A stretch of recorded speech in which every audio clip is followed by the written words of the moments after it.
सितंबर 1958 खास हवाई जहाज प्रधानमंत्री श्री नेहरू को हिमालय के भूटान राज्य की ऐतिहासिक यात्रा पर ले चला, जिसका भारत से गहरा बिरादराना और राजनीतिक संबंध है। भूटान तिब्बत, असम, सिक्किम और उत्तर बंगाल से घिरा हुआ है। ये पहाड़ी यात्रा प्रधानमंत्री की सबसे कठिन यात्रा है। उत्तर बंगाल का बागडोगरा हवाई अड्डा ठहरने का पहला मुकाम है।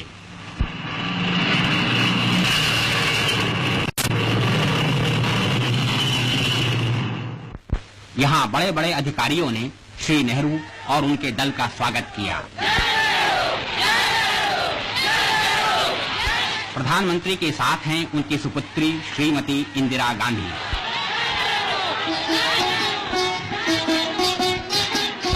कई लोगों को पहली बार श्री नेहरू के दर्शन का सौभाग्य प्राप्त हुआ। उन्होंने बड़ी उमंग से हार्दिक स्वागत किया।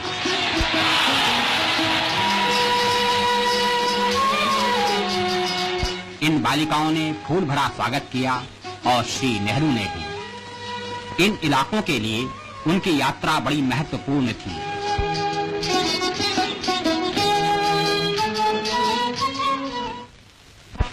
सिक्किम की राजधानी गंगटोक को जाती हुई पहाड़ी सड़क शिलाखंडों के गिरने से टूट गई। ये थी हिमालय यात्रा की पहली बानगी। रास्ता साफ करने की कोशिश की गई, मगर ये काम आसान नहीं।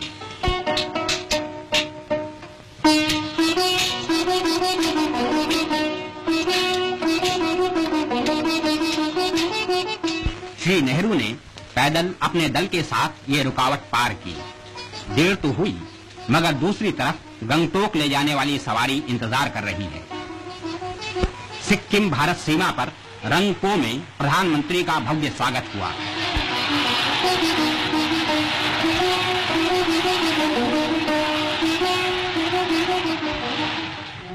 मनोहर गंगटोक हिमालय श्रेणियों से घिरा हुआ है। यहीं से सिक्किम राज्य का राजकाज चलता है। देरी के बावजूद भारतीय दल लगभग निश्चित समय पर पहुंच गया और लोगों ने उसका हृदय से स्वागत किया। श्री नेहरू भारतीय रेसिडेंसी में ठहरे। यहां उनसे स्थानीय अधिकारियों और भारतीय मिशन के सदस्यों का परिचय कराया गया।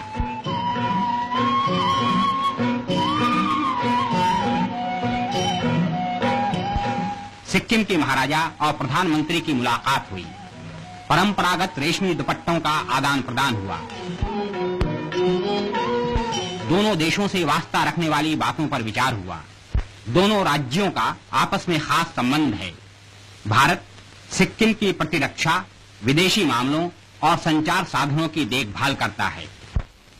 दूसरे दिन रवाना होने के पहले श्री नेहरू ने सिक्किम के महाराजा के साथ नई बनी गंगटोक नाथुला सड़क का उद्घाटन किया।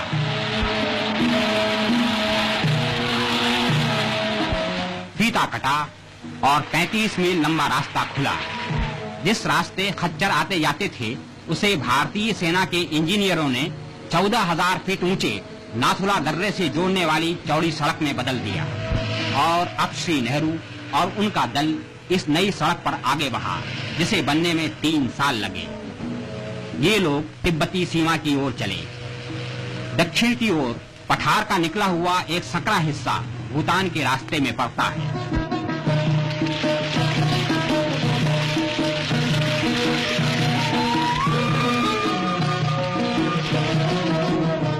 दोपहर के भोजन का समय हुआ और ये दल छंगू झील गेस्ट हाउस को पैदल चला।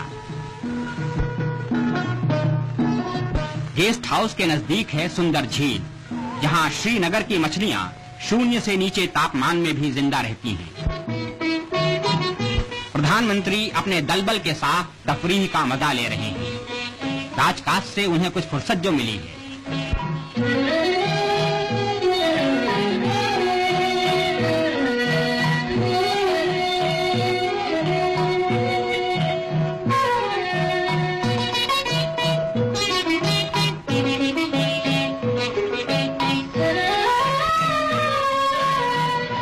गंगटोक नाथुला सड़क पर तिब्बत की ओर यात्रा जारी है।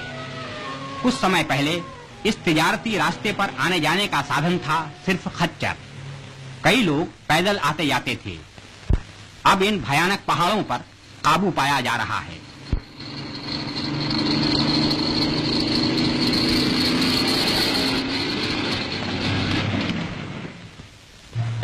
अगला मुकाम है शराबथाम। ये एक शांत और रमणीय स्थान है। यहाँ भारत से आने वाले यात्री रात को विश्राम करते हैं।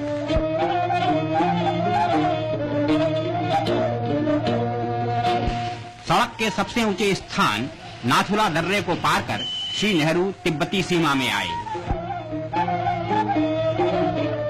यहाँ बड़े चीनी अधिकारियों और दलाई लामा व पंचेन लामा के प्रतिनिधियों ने आपका स्वागत किया। प्रधानमंत्री को तिब्बत की धरती पर आने की खुशी हुई।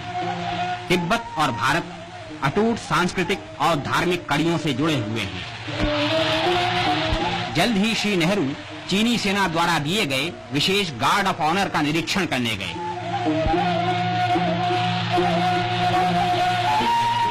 जगह जगह सीमावर्ती गांवों के लोग भारत के प्रधानमंत्री के स्वागत को जमा हैं। ये लोग बहुत सवेरे से इंतजार कर रहे हैं।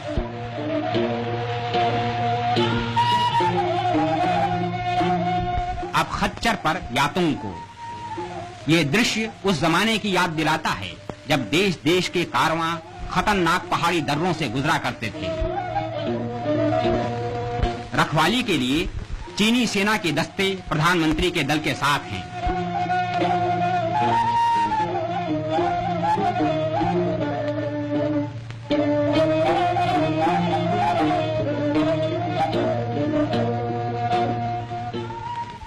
ये है कारगिल मठ। यह तिब्बत के एक बहुत महत्वपूर्ण बौद्ध संप्रदाय का मठ है। यातुंग सरहद का मुख्य व्यापारिक केंद्र है। बहुत से भारतीय और चीनी व्यापारियों का जाना पहचाना केंद्र। आज भी यहाँ तिब्बती सरहद के किनारे किनारे दोनों देशों के बीच माल का बराबर अदला बदला होता रहता है। आज ये बस्ती भारत के प्रधानमंत्री के स्वागत में फूली नहीं समाती। सजी धजी सड़कों पर लोगों की भीड़ लगी हुई है। प्रधानमंत्री के सम्मान में स्वागत समारोह हुआ, जिसमें प्रमुख चीनी अधिकारी और स्थानिक नागरिक मौजूद थे। जनरल तांग ने अपनी सरकार की तरफ से श्री नेहरू का स्वागत किया।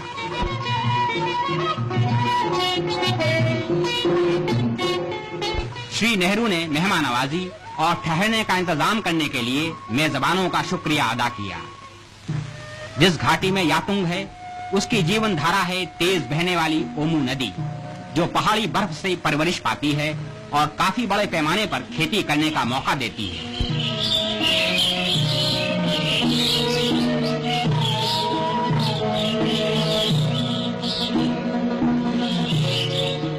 यातुंग में भारत की एक एजेंसी है जो भारतवासियों को तिब्बत और चीन के साथ व्यापार में सहायता करती है। श्री नेहरू और उनका दल कुछ समय यातुंग ठहरा।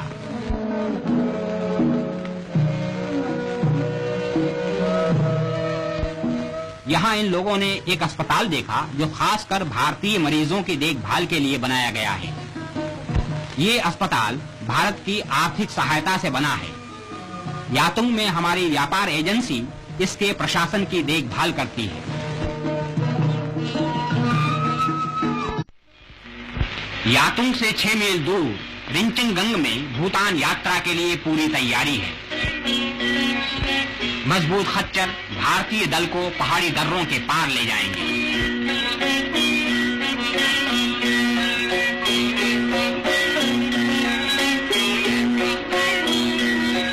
मोटर गाड़ियां सम्माननीय मेहमानों को रिंचिंगंग लाएंगी। चीनी मेजबानों से विदा होकर भारतीय दल अपनी यात्रा की आखिरी मंजिल पर चलने को तैयार हुआ।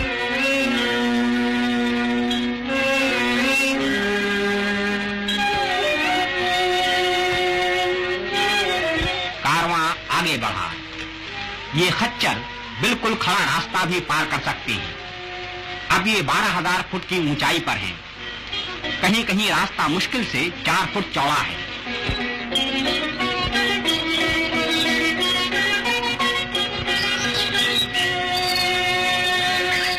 आमोचू नदी भूटान और तिब्बत को अलग करती है। एक छोटा सा पुल दोनों देशों को जोड़ता है।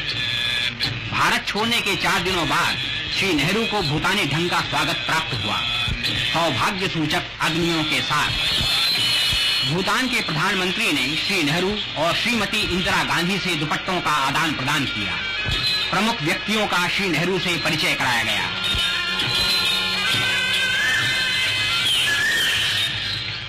फिर श्री नेहरू ने भूटानी सेना के गार्ड ऑफ ऑनर का निरीक्षण किया।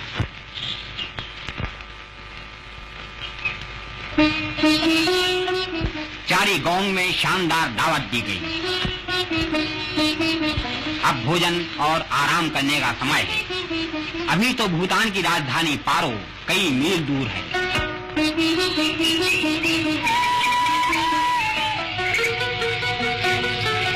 सीमा से 3.5 घंटे सफर करने के बाद आता है चारीथोंग, जो रस्मी तरीके से सजाया गया है। यहाँ रात के लिए समुद्री सतह से 12,000 फुट ऊंचाई पर कैंप लगाया गया। इस रमणीय वातावरण में यात्रा की थकान जल्द दूर हो गई।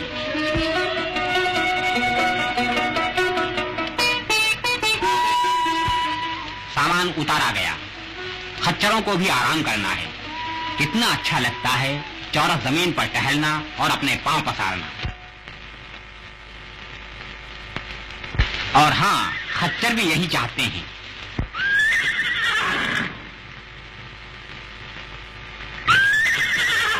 चलता फिरता बेताल स्टेशन भूटानी राजधानी से बराबर संपर्क बनाए हुए है।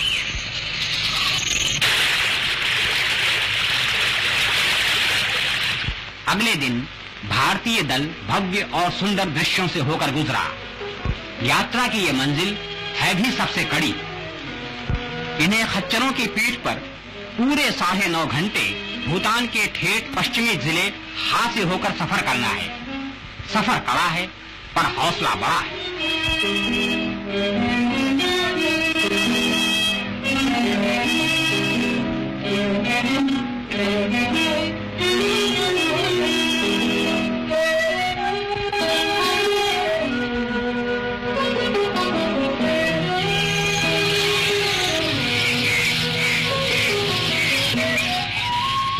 वह दूर नजर आता है नाथुला दर्रा, भूटान की सबसे ऊंची जगह से।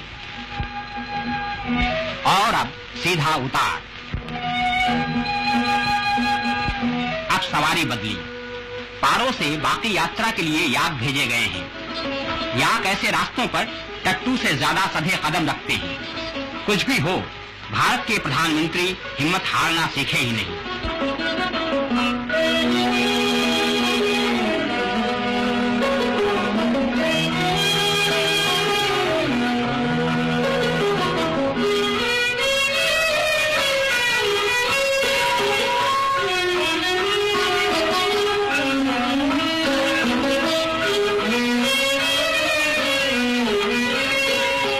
यात्री 14,000 फुट से ज्यादा ऊंचे चूला और हाला दर्रों से और 11 मील लंबी हाचू घाटी से होकर गुजरे।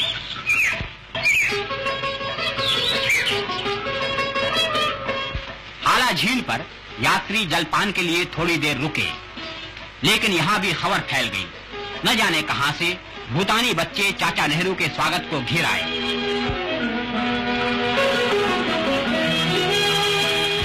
भारतीय मिठाई बांटी गई। भूटान की दुनिया एक निराली दुनिया है। यहाँ न सड़कें हैं न पहिएदार गाड़ियां। यहाँ के लोग पहाड़ी लोगों की तरह मेहनती, मजबूत और आजाद तबीयत के हैं। अभी 20वीं सदी की छाया इन पर नहीं पड़ी है।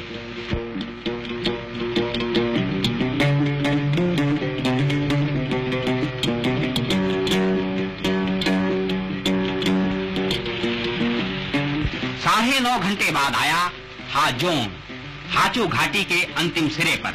यहाँ भी भाव भरा स्वागत हुआ। भूटान के प्रधानमंत्री श्री जिग्मे दोर्जी की धर्मपत्नी ने अगवानी की। यहाँ खास तौर पर बनाए गए पड़ाव में रात गुजारी गई। भारतीय दल के लिए गेस्ट हाउस को नए सिरे से सजाया गया है।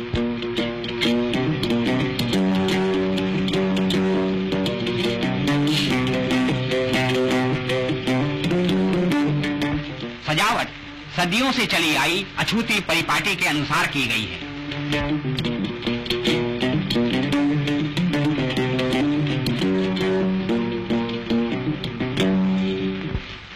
दूसरे दिन की यात्रा शुरू हुई चांदना की ओर। रास्ते के सीधे ढलान पीछे छूट गए। अब ये सधे हुए खच्चरों की पीठ पर घाटी की यात्रा कर रहे हैं।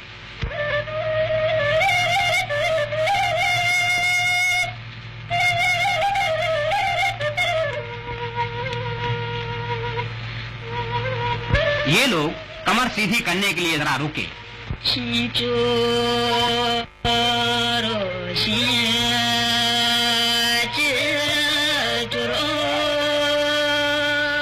लेकिन प्रधानमंत्री श्री नेहरू तो उन फूलों के समान तरोताजा हैं जिन्हें वे चुन रहे हैं। अब इस यात्रा का आखिरी मुकाम है पारो।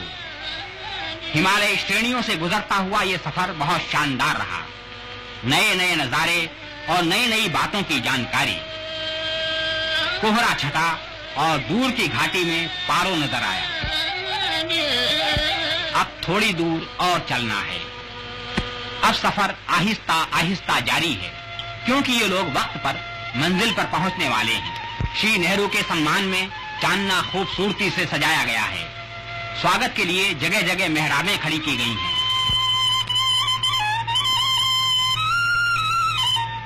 यहाँ महाराजा के प्रतिनिधियों ने इस दल का स्वागत किया। श्री नेहरू दोपहर के भोजन के लिए तैयार हुए। ये रास्ते पर आखिरी भोजन था। मेहमानों के लिए एक शामियाना लगाया गया।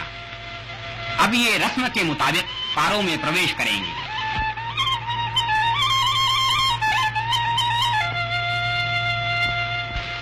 पारो घाटी भूटान राज्य में सबसे उपजाऊ है।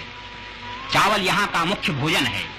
जमीन के हर टुकड़े पर खेती होती है, जो लगभग 18,000 वर्ग मील में बसे हुए राज्य के 3 लाख लोगों का पालन करती है।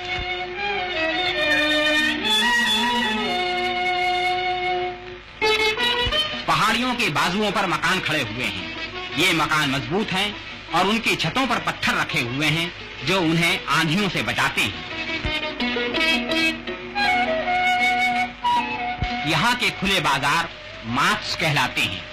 यहाँ दुकान नाम की कोई चीज नहीं, मगर खरीद फरोख्त खूब होती है।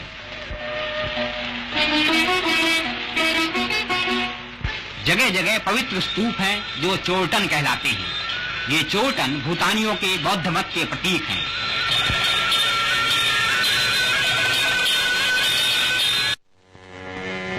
पारो की बाहरी सीमा पर भारत के प्रधानमंत्री के शानदार स्वागत की तैयारी है।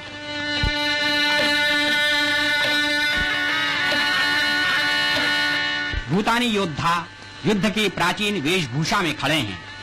हर व्यक्ति परंपरागत पहनावे में झलझला रहा है। श्री नेहरू का आगमन हर्षोल्लास का संकेत है। वे 6 दिन की यात्रा पर आए हैं। इस दूर दराज हिमालय के राज्य में आने वाले वे पहले विदेशी नेता हैं। भूटानी सेना दल आगे चला और पीछे चला